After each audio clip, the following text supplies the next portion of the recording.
Cuando descartar la vaca con 3 pezones. Debido a circunstancias por las que atraviesan las vacas, pueden llegar a perder el funcionamiento de 1 o 2 glándulas mamarias y en consecuencia afectar la producción lechera. Un dato a recalcar es que no es obligación descartar la vaca, el factor de éxito es saber en qué momento tomar esta decisión. La mastitis, infecciones o lesiones en los pezones, pueden repercutir en la afección permanente de la ubre y dejarla sin poder producir leche, sin importar la edad de la vaca.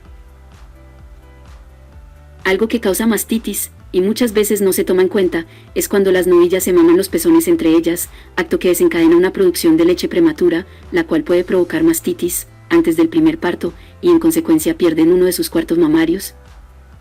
La primera evaluación, tras perder el funcionamiento de un pezón, en el ubre de la vaca es evaluar la cantidad de leche que produce con 3 pezones activos. Otro punto es evaluar el pezón inactivo, para ver si el secamiento fue completo. Esto para evitar contaminación cruzada con las otras vacas del hato ganadero, para que un pezón inservible no afecte nuestra actividad ganadera lechera.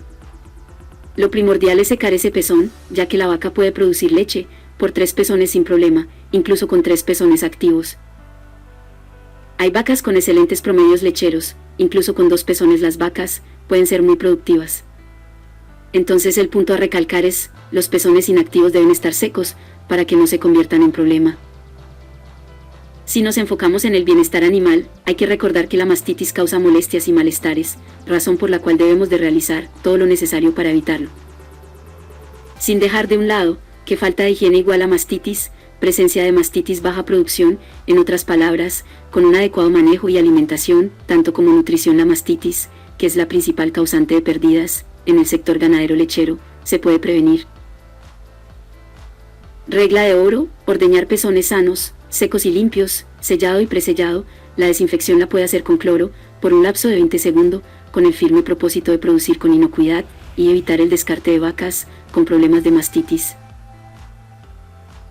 Podemos concluir que los indicadores que debemos de velar para descartar una vaca con 1 o incluso 2 pezones inactivos es que la producción se vea mermada, presente mastitis y la edad de la vaca. La edad influye porque presentará problemas para preñarse y es más vulnerable. Con los cuidados necesarios, la vaca puede tener buen desempeño lechero con 2 o 3 pezones.